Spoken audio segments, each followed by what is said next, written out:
Bloomberg Tech is live from coast to coast with Caroline Hyde in New York and Ed Ludlow in San Francisco. This is Bloomberg Tech. Coming up, Nvidia strikes a deal to invest $2 billion in chip design software maker Synopsys, one of its own suppliers. Plus, crypto concerns continue amid a wide-ranging sell-off that has strategy and stablecoin Tether in the crosshairs.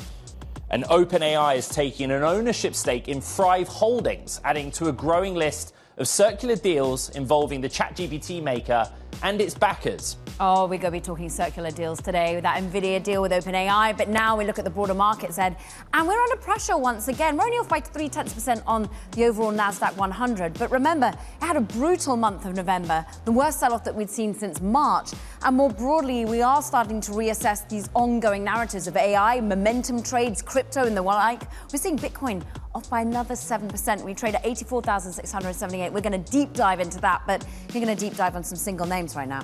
Yeah, are we going to be talking about circular financing? Maybe. Nvidia shares higher, Synopsys shares higher, but off their session highs. Nvidia investing $2 billion, buying into Synopsys at $414.79 a share. You can see we're now pretty far beyond that. What will happen is Synopsys will take Nvidia's GPUs and its software library, CUDA-X, and basically integrate it into the number one tool for designing and validating chips. But on a webcast just now, Jensen Huang, Nvidia CEO, saying there is no requirement that Synopsys buy GPUs as part of the deal. And actually, any chip maker that already does business with Synopsys can do so freely. There's no exclusivity here. Still, that was the reaction, circular financing. It is. And let's dig into the rationale a little bit more deeply now. Mandeep Singh is here with us. Covers semiconductors, of course, at Bloomberg Intelligence. Mandeep, what is in it to solidify a partnership that was already very strong? Why take an equity stake, do you think? Well, at this point, I think Nvidia is strengthening its relationships with all its suppliers, whether it's TSMC and the purchase commitments it has with TSMC, or for that matter with Synopsys, which provides the EDA software. And look, the ASIC threat, which wasn't really that big of a threat before, has really kind of come to the forefront now with Google TPUs. And, you know, Broadcom has talked about how it has got 3 or more customers that are taping out their new chips. So from that perspective, you know, the suppliers of NVIDIA come to the focus. And on the EDA side, it's really an oligopoly with, you know, Cadence, Synopsys, and Siemens. So from that perspective, it's not surprising to see, you know, NVIDIA really investing in one of their suppliers. Right. I'd like to dig into that last part a little bit more, Mandeep. I mean, listening to Jensen Huang and the Synopsys CEO on the call, basically they're explaining that engineering tools still largely run on CPU-based systems, right? And EDA, electronic design automation, is kind of the next frontier ripe for improvement with AI. Is that something you see as being real here? I mean, look, I mean, you can talk about how, you know, developers may benefit from, you know, a coding agent type of functionality when it comes to EDA software tools. But to my mind, you know, you don't need a big training cluster for EDA software. That's not the, I think, the essence of what they're doing here. It's more to do with just strengthening the relationship with their suppliers. Right. And some of these could be M&A plays. I mean, who knows? And that's where I think having stakes just give them some skin in the game. And to be clear, Jensen Huang saying in a webcast that's ongoing, there is no requirement that Synopsys uses the funds from the investment to buy NVIDIA GPUs. Mandeep Singh of Bloomberg Intelligence, appreciate you kicking the show off with that. Let's get more on what's happening in financial markets right now. Fiona Sincoda, senior analyst from Citi Index, joined us. It is the first day of December, and actually a couple of hours ago we started things looking pretty bleak. NVIDIA has turned a corner, which has kind of changed a little bit the tone, but basically tech lower, crypto lower, and we started December in risk-off mode. Why? Yeah, I mean, we had a really solid rally last week, you know, on those expectations that the Federal Reserve will be cutting interest rates in December. But as we start off this new week, there's been a turnaround in that sentiment. And I think the catalyst for that, for me, came from Japan. So we had Bank of Japan Governor Ueda adopting a more hawkish tone, really ramping up sort of expectations for a December rate hike. Now, what does this mean and why is it important? Basically, there are concerns now that we might see the unwinding of the carry trade. So that's when we sort of have institutions, investors borrowing in the low interest yen in order to invest in higher yielding riskier assets. Now, if we're seeing the Bank of Japan raise interest rates, we've got yields in Japan, 10-year yields at a 17-year high, there is this concern that we're going to start to see the repatriation of those funds back to Japan. Now, this is important because liquidity changes. And those sort of sectors of the market, such as crypto, such as tech, which are really sensitive to liquidity, are where we're seeing that sort of risk off come through. December, historically strong, particularly for technology, right? And when I was on vacation last week, what a week to pick. We had the Thanksgiving holiday. Circular financing was a factor, Nvidia in particular weighing on the index level. You just heard the reporting about how the Synopsys Nvidia deal is not circular financing to the mind of the leaders of those companies. Do you buy it? And how big a factor is that in this market right now?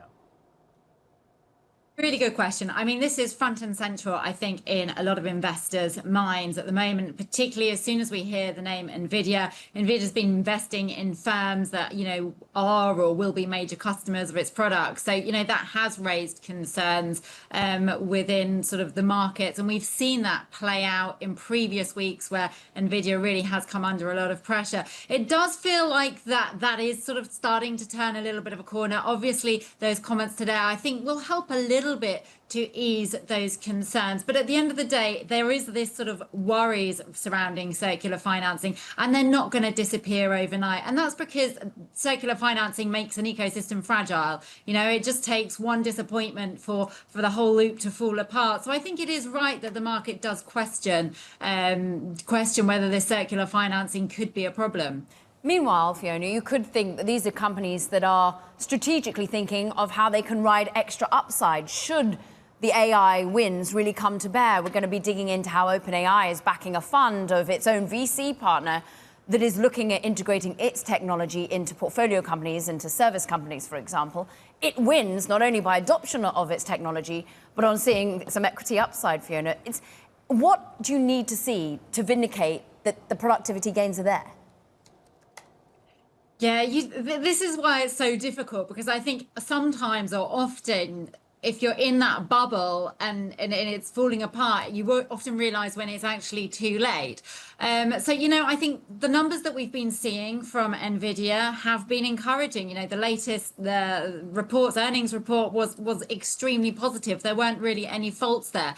I think this is just a nervousness that we're seeing. But I think at the end of the day, we know that AI technology is solid. We know that it exists. It's going to increase productivity. There are obviously concerns over monetization, circular funding, revenue lagging investment. But I think, you know, longer term, this technology does have a broad use. And I think that's why over the longer term, this trade is still one that has upside. You know, if we just think about the horizontally, automation, R&D, customer service, vertically, different sectors, and then infrastructure level as well. So this is a very broad technology, which sort of helps ease those concerns over the bubble fears, I guess. What about crypto? Yeah. Crypto. I mean, every Monday I feel I wake up and something else is happening in crypto. You know, we saw that rejection at that 92,000, just above that 92,000 level, which was a pretty key level. And I think, again, this is that unwinding or fears over the unwinding of the yen carry trade. Crypto is very sensitive to liquidity, and that fear that there might be a slight reduction in liquidity if that unwinding of the carry trade happens is what I see pulling on crypto. Institutional demand is still very weak. You know, we saw November ETFs, they saw outflows of 3.48 billion, so huge outflows. I think second worst month that we've seen so far. So that really does need to turn around before we can expect to see any sort of recovery or solid recovery in the Bitcoin price or crypto prices. Talking about the broad application of AI and perhaps the less broad application in the here and now of crypto, Fiona Cincotta. It's great to have some time with you, senior analyst over at City Index. Meanwhile, let's talk about data centers for a moment, but when it comes to financial prices, because data centers do support the CME, for example, one of the world's largest derivatives exchanges. But we know that now the data center behind the CME has bolstered its own backup cooling capacity after overheating last Friday. CME's markets were out for more than 10 hours after a failure in cooling system at the facility run by privately owned CyrusOne. Ed. Okay, coming up, we're going to dig more into crypto markets and what's behind this week's long sell-off. That's next. This is Bloomberg Tech.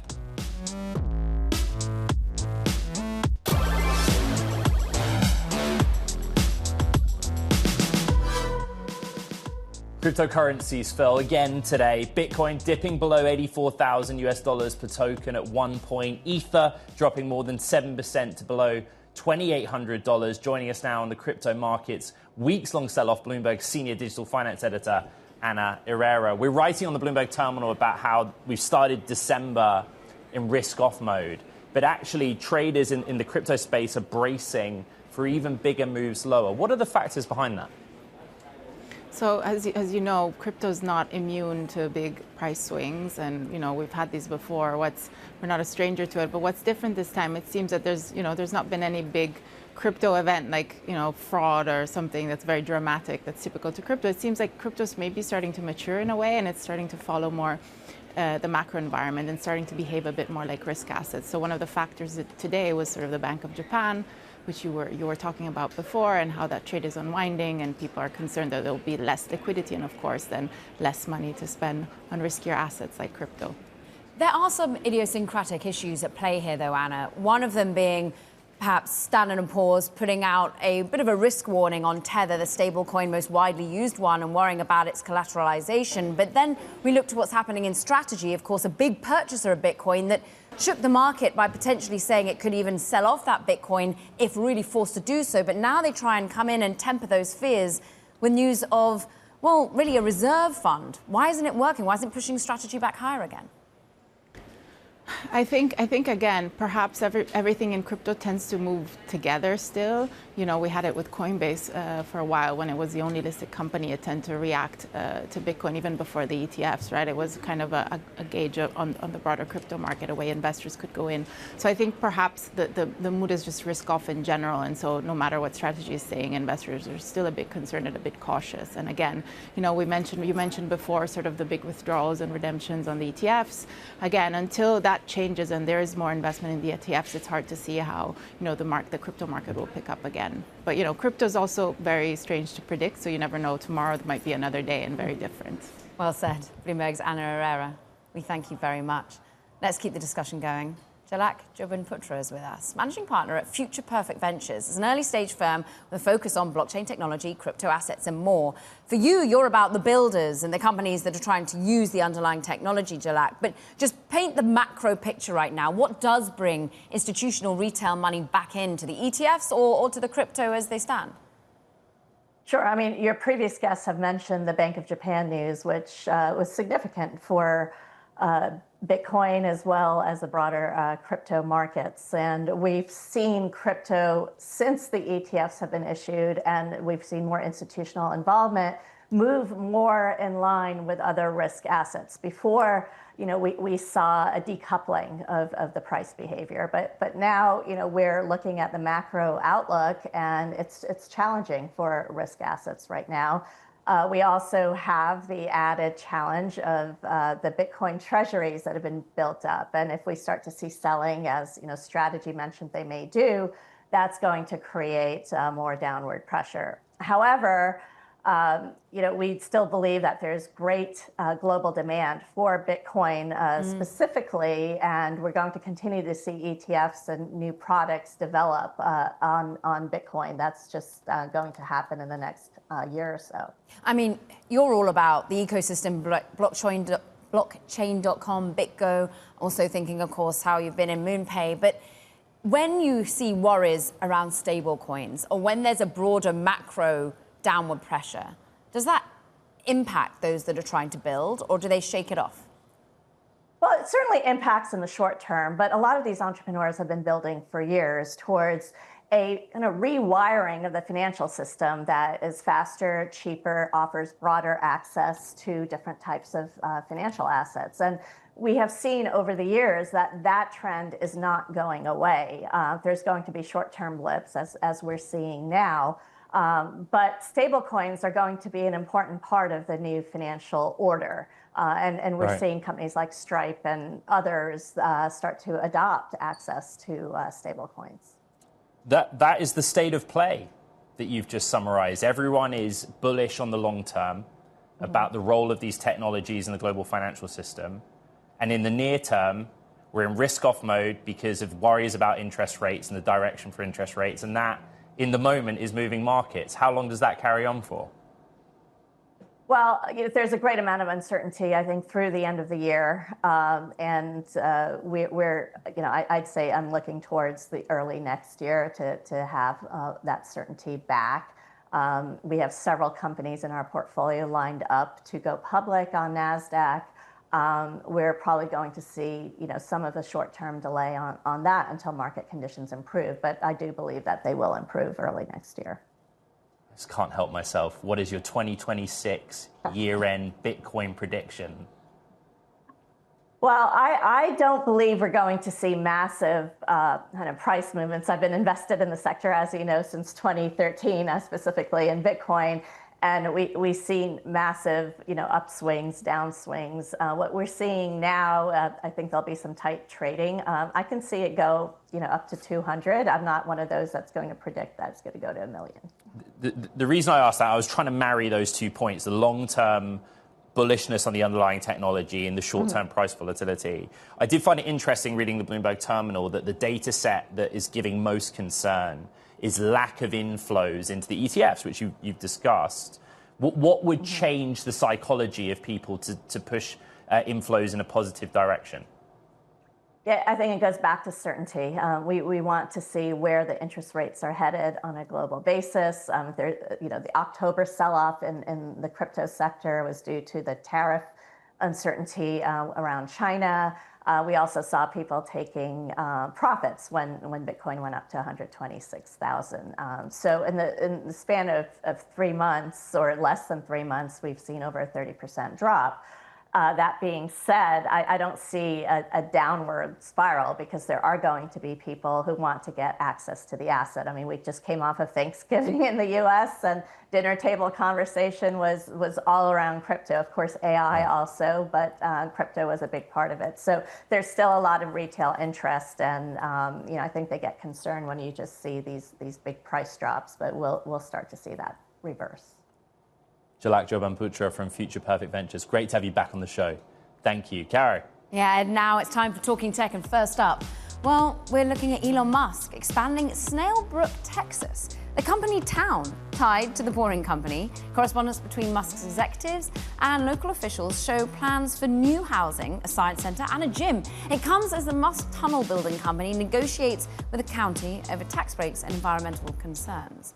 Plus, Australia will become the first democracy to ban its youth from popular services like TikTok and Instagram. Look, a law requiring platforms to block under 16s takes effect December the 10th. If companies don't comply, they could be facing fines as high as $32 million. And SoftBank founder Masayoshi Son says the company would have held on to its Nvidia shares if it had unlimited cash for its next AI investments. SoftBank has doubled down on AI, backing the Stargate data center project, buying chip designer Ampere, and it plans to invest more in OpenAI by the end of the year. Ed. Okay, coming up, OpenAI sets its sights on faster enterprise adoption, taking an ownership stake in Thrive Holdings. We've got more on that deal next. This is Bloomberg Tech.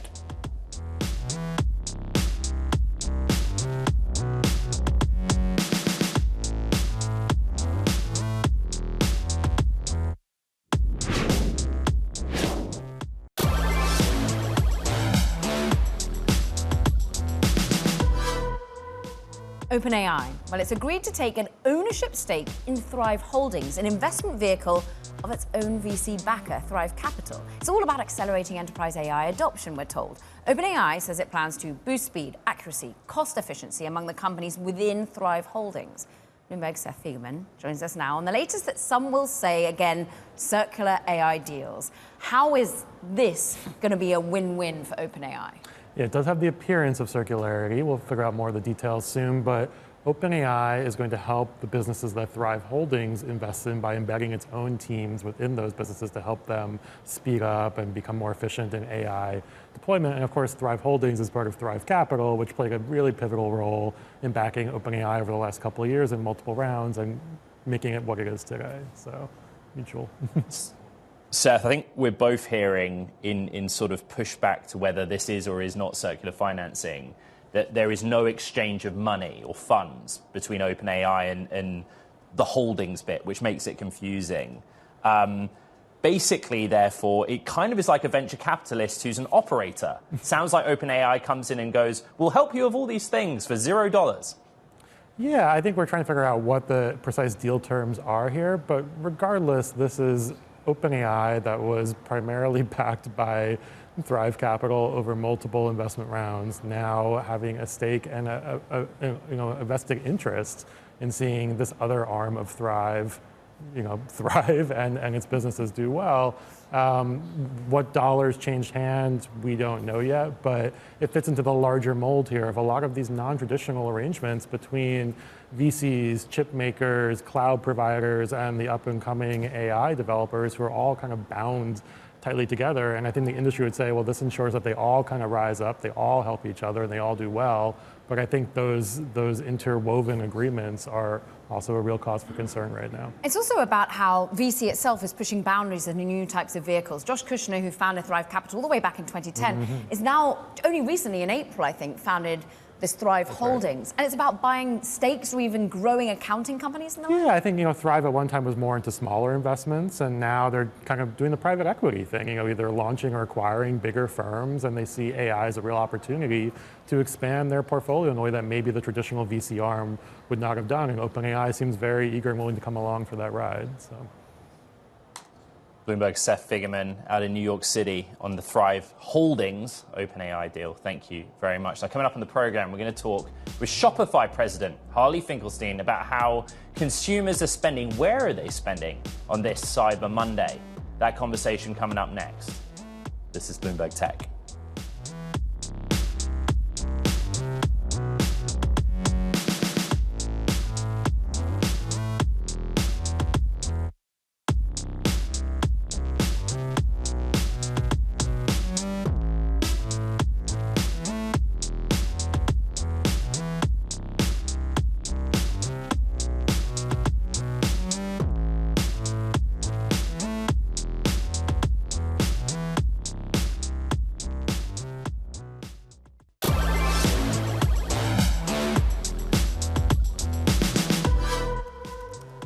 Welcome back to Bloomberg Tech. We have a deal of sorts this Monday, and that's Nvidia investing $2 billion into Synopsys, a leading name in electronic design automation software, or EDA, basically the software tools that help you lay out a chip's design. Nvidia buying in at $414.79 a share. Synopsys currently trading at $432.53. It's an engineering agreement. Nvidia tech integrated into the Synopsys platform. But what it does not include is any mandatory requirement for Synopsys to buy Nvidia GPUs. Here is Nvidia CEO Jensen Huang speaking an hour ago. There's no purchasing relationship between the investment and anything else. Synopsys is already a customer of Nvidia's. And in the future, of course, as we move into the world of accelerated computing and AI computing, it's a much larger customer of Nvidia. I recognize that none of this is exclusive. Synopsys has a lot of chip partnerships they're going to continue to nurture and continue to advance. NVIDIA has a lot of partnerships with Cadence and Siemens and Dassault that we're going to continue to nurture and advance. From AI deals to holiday shopping deals, consumer spending is showing some resilience, even if discounts this year haven't been as steep as in the past. So what are we seeing this Cyber Monday and in e-commerce sales more broadly? Bloomberg's Spencer Soper joins us now. The stats, please, for this Cyber Monday. Yes, still very early. Cyber Monday is one of those days where people really load up their carts all weekend and then sometimes wait for the final minute, to push the buy button. So the activity is really going to pick up this evening.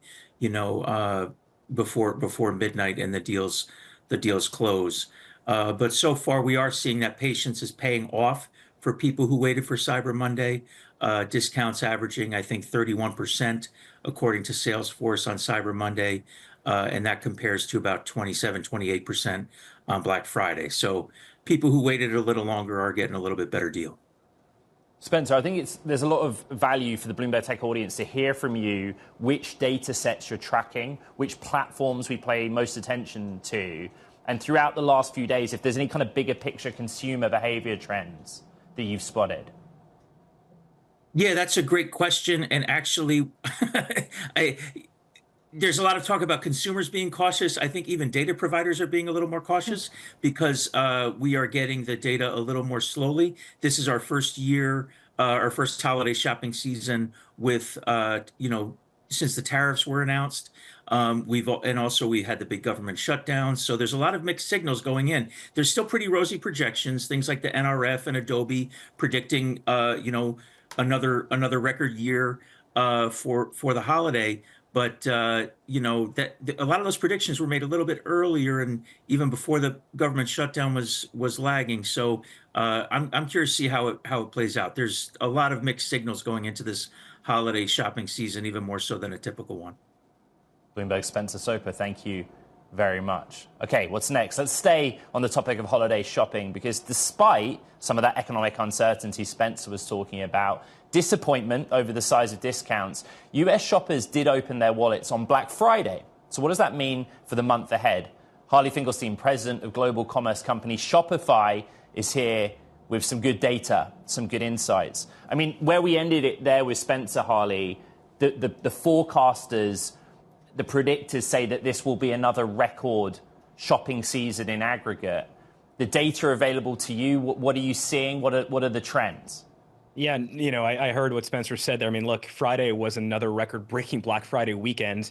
We saw about $6.2 billion in sales for Black Friday. That's up about 25% from last year. We saw peak sales of $5.1 million per minute on Friday. That happened around noon on Friday. That's up from $4.6 million last year as well.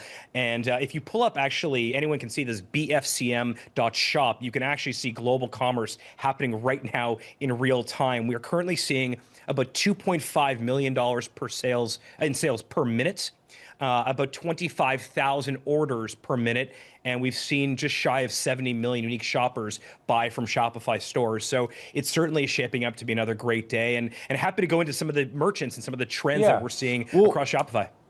Harley, what I'd like to do is actually take a sort of geographic breakdown. Yeah, because in the limited data that we went through with Spencer, I think we're recognizing different speeds of growth in particular.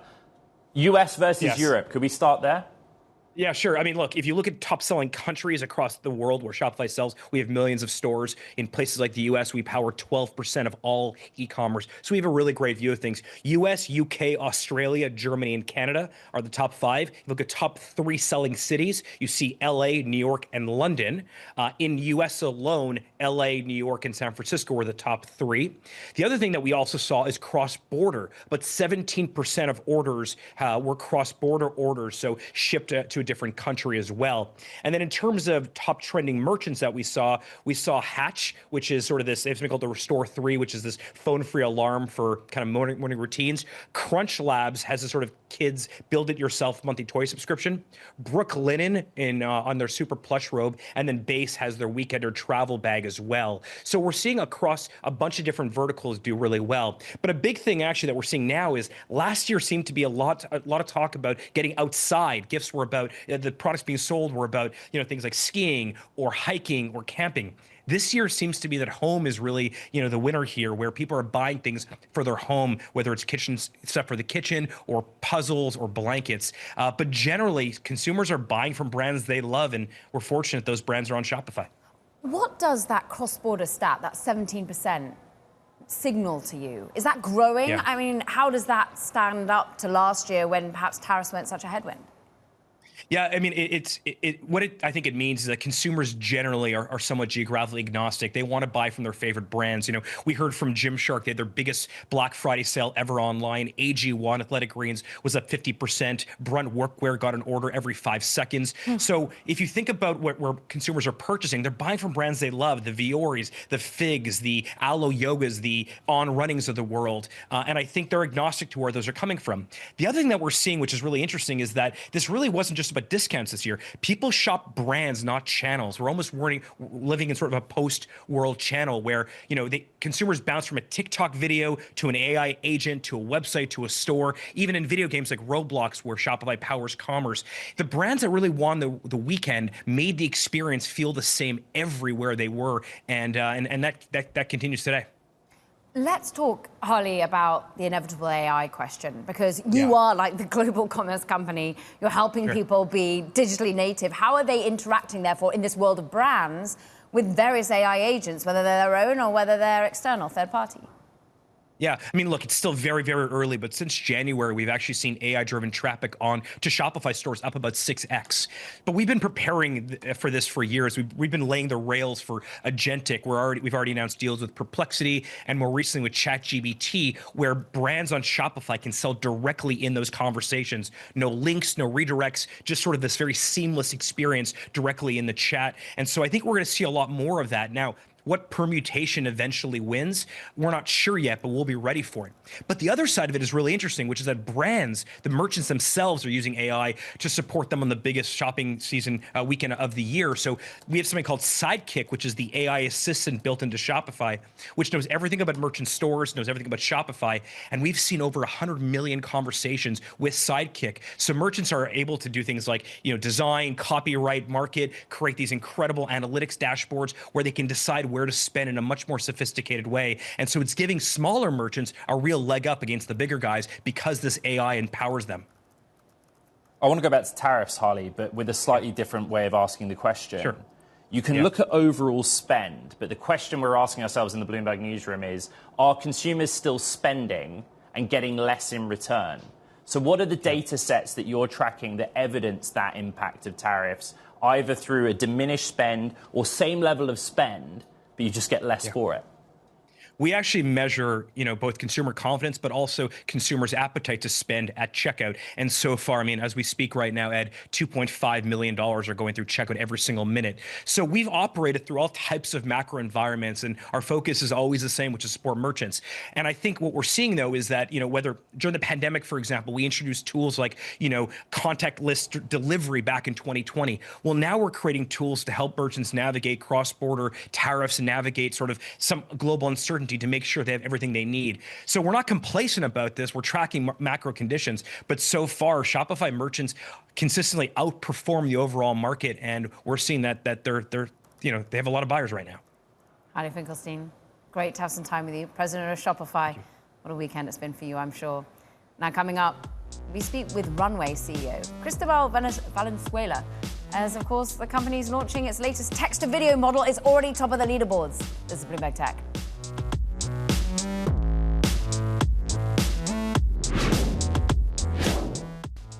Runway, well, it's announced the launch of its latest AI model, Gen 4.5, which aims to deliver the best in the world text to video. Joining us now to break down why it's that is Cristobal Valenzuela, Runway CEO. Last time I checked on the leaderboards, certain of them already have you at the #1 spot. Cristobal, what is it that yours offers versus Sora 2 versus the latest Google offering? Yeah, that's true. So we just released Runway Gen 4.5, our latest video model, and it tops the charts in terms of performance and benchmarks across all other models, which is kind of like a big deal within research. It's the first time a company has led the leaderboards, and this company not being basically a large research lab. It's a model that surpasses pretty much all other models with incredible consistency, really good realistic results, and just like across the board, amazing creative results. So really, really excited to get this model out and have people use it. Now, you had it out there on the leaderboards with a pseudonym before it was launched in public, Cristobal, and you had it called David. Is that a Goliath-David construct? How are you competing against these vast generative AI companies? Yeah, it was a little bit of a play with that, with David and Goliath. I think we've managed to outcompete the largest research labs by being very focused. I think it's the era of both research and efficiency. And if you're able to maintain the focus as a team, you're able to deliver kind of groundbreaking results. And we're proving this. It's the first time I think again, anyone has kind of topped the leaderboards, not being a large, well-funded research lab. And I think part of it is really like the team, and it's really also the vision. We've been working on this for almost 7 years. We started working on video models when there weren't even like leaderboards to start with. And I think eventually you build some sort of intuition and really good like momentum as to how to improve these models over time. And look, this is still like the worst the models will ever be. And so we have a bunch of more releases coming up that I think will further improve both pre-training and post-training. And so we're very excited for that.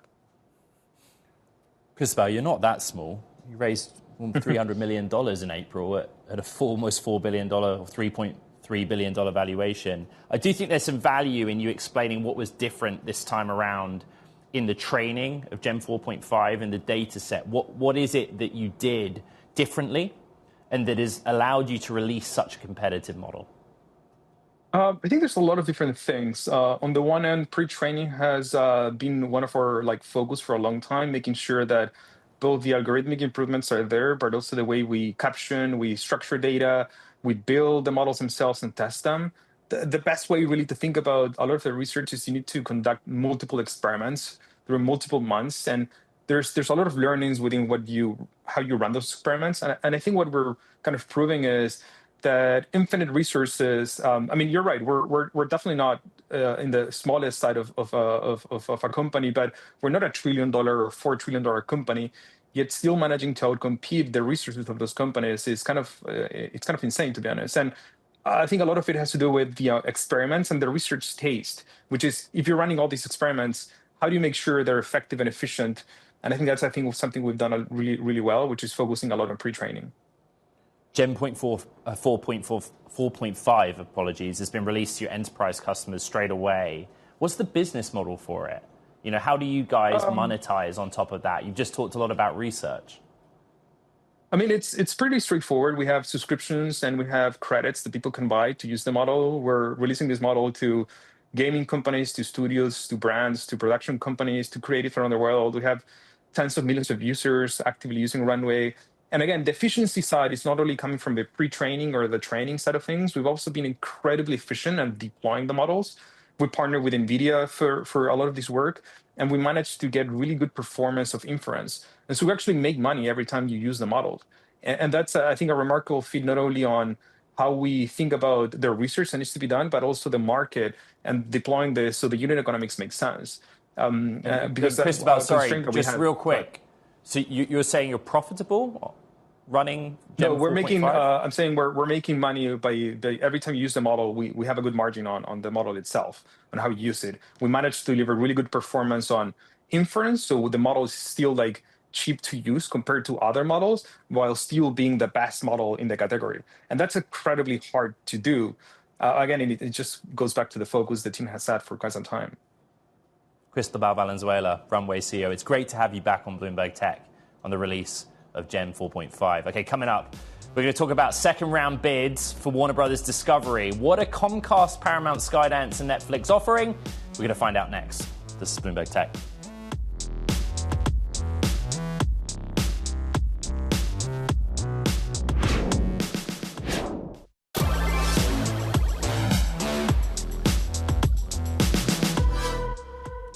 It was a landmark opening for Disney's Zootopia 2. The sequel delivered the biggest global opening ever for an animated film, grossing $556 million worldwide. The strong debut is a welcome boost for Disney's animation unit after several lackluster releases. Over the Thanksgiving weekend, Zootopia pulled in $156 million in the US and Canada. Kara. Can't wait to watch it. Meanwhile, staying in media, it's the final day for second-round bids from Comcast, Paramount, Skydance, and Netflix in their pursuit for Warner Brothers Discovery.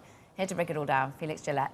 Look, are we likely to see sweetened deals coming on here? And how are we going to know who's in the running for first place? Because some of them want part of the business, some of them want all of it. Yeah, it's not exactly an apples-to-apples comparison.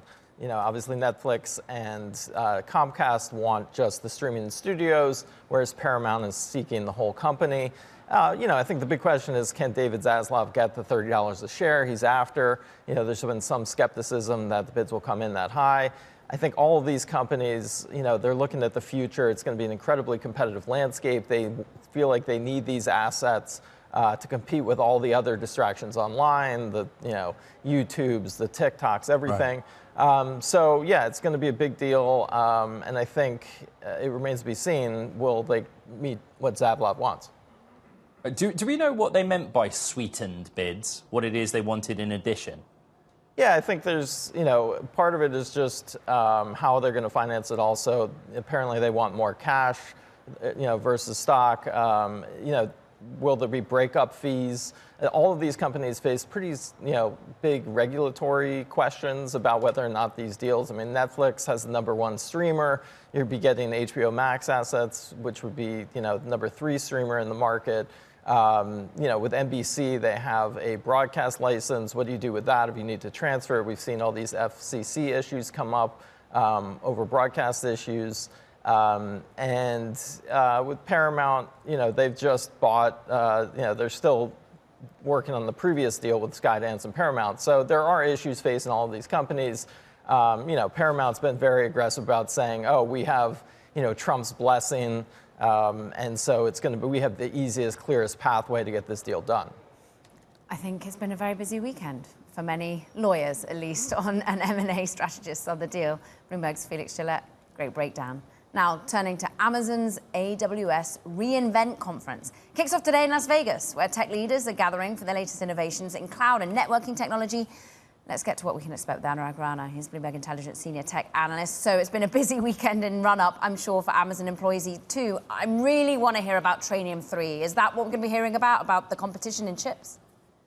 I think they have to, because Google's really put down the gauntlet for all the rest of the hyperscale cloud providers to say that we have this chip that's doing really well. What can Amazon do? In fact, what can Microsoft do down the road in that framework? Because at the end of the day, if you can build your own chip, it's much cheaper in terms of margins and your workloads, etc.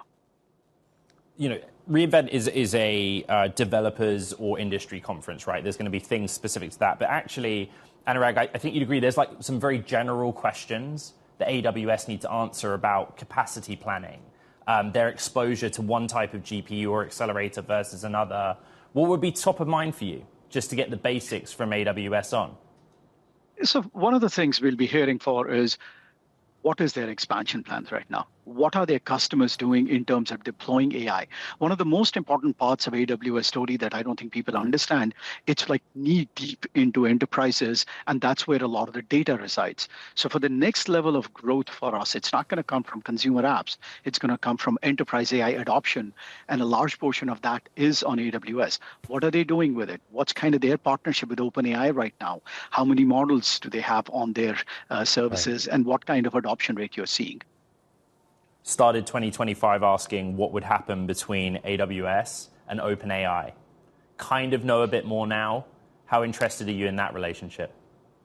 I think it's a very important one, because at the end of the day, OpenAI will not be able to get into enterprises at that same level as it has on the consumer side if it's not on AWS. Because at the end of the day, if you look at the relative size of AWS in terms of revenue compared to the others, it's still much bigger. The issue that they are facing is, they don't have a consumer app like ChatGPT that runs on AWS. But when it comes to enterprise workloads, they're still the place to go. Anurag Rana of Bloomberg Intelligence teeing us up. Thank you very much. That does it for this edition of Bloomberg Tech. Tune in to Bloomberg Television tomorrow, Caro, for more out of AWS. We'll bring you a live conversation with AWS's CEO, Matt Garman, and actually many other executives at AWS too. Don't miss it. You're going to be racing there. Meanwhile, don't forget to check out our podcast. Find it on the terminal, as well as online on Apple, Spotify, and iHeart. Plenty to digest in the latest AI deals. Are they circular? Or is this just a virtuous cycle? From New York, from San Francisco, this is Bloomberg Tech.